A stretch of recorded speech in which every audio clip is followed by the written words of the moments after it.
حضرت شیمہ کا واقعہ۔ حضور پاک صلی اللہ علیہ وسلم کی کوئی بہن نہیں تھی، لیکن جب حضرت حلیمہ سعدیہ کے پاس گئے تو وہاں حضور پاک صلی اللہ علیہ وسلم کی رضائی بہن کا ذکر بھی آتا ہے، جو آپ کو لوریاں دیتی تھی، جن کا نام حضرت شیمہ تھا۔ جب غزوات کا سلسلہ شروع ہوا تو جس قبیلے میں سیدہ شیمہ کی شادی ہوئی تھی، اس قبیلے کے ساتھ مسلمانوں کا ٹکراؤ ہو گیا۔ اللہ تعالیٰ نے مسلمانوں کو فتح عطا کر دی۔ اسی قبیلے کے چند لوگ صحابہ اکرام کے ہاتھوں گرفتار ہو کر قید کر دیے گئے۔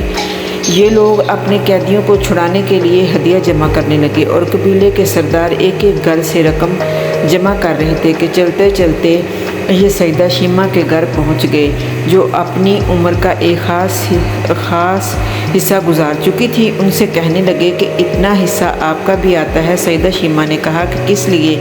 سردار ساتھ والے لوگوں نے کہا کہ جو لڑائی ہوئی ہے اس میں ہمارے آدمی گرفتار ہو چکے ہیں۔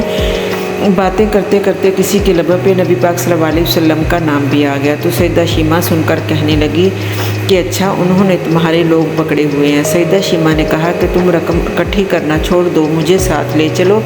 سردار نے کہا کہ آپ کو ساتھ لے چلیں۔ سیدہ شیمہ کہنے لگی کہ ہاں، تم نہیں جانتے، وہ میرا بھائی لگتا ہے۔ قوم کے سرداروں کے ساتھ سیدہ شیمہ حضور پاک صلی اللہ علیہ وسلم کے نوری خیموں کی طرف جا رہی تھی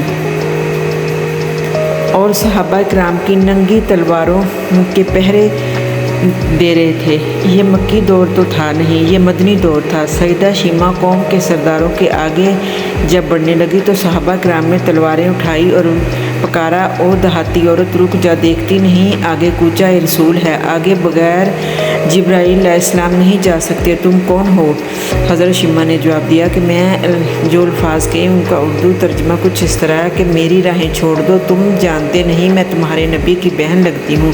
تلواریں جھک گئی، آنکھوں پر پلکیں چلمنے تک آ گئی اور راستہ چھوڑ دیا گیا۔ سیدہ شیمہ نبی پاک صلی اللہ علیہ وسلم کے خیمہ نوری میں داخل ہو گئی۔ نبی پاک صلی اللہ علیہ وسلم نے دیکھا، پہچان گئے، فوراً اٹھ کر کھڑے ہوئے اور فرمایا، بہن کیسے آنا ہوا؟ آپ صلی اللہ علیہ وسلم نے لوگوں سے کچھ بندے پکڑ لیے ہیں، ان کو چھڑانے آئی ہوں۔ آپ صلی اللہ علیہ وسلم نے فرمایا، بہن تم نے زحمت گوارا کیوں کی؟ پیغام بھیج دیتی، میں چھوڑ دیتا، لیکن تم آ گئی ہو، اچھا ہوا ملاقات ہو گئی۔ پھر نبی پاک صلی اللہ علیہ وسلم نے قیدیوں کو چھوڑنے کا اعلان کیا۔ کچھ گھوڑے اور چند جوڑے سیدہ شیمہ کو تحفے میں دے دیے، کیونکہ بھائیوں کے دروازے پہ جب بہنیں آتی ہیں تو بھائی خالی ہاتھ بہنوں کو نہیں لٹاتے۔ حضور پاک صلی اللہ علیہ وسلم بہت کچھ عطا کیا، رخصت کرنے خیمے سے باہر تشریف لے آئے۔ صحابہ کرام کی جماعت منتظر تھی۔ فرمایا، اے صحابہ کرام، آپ جانتے ہیں جب بھی قیدی چھوڑا کرتا ہوں میری یہ عادت ہے کہ آپ سے مشاورت کرتا ہوں، لیکن آج ایسا موقع آیا کہ میں نے آپ سے مشاورت نہیں کی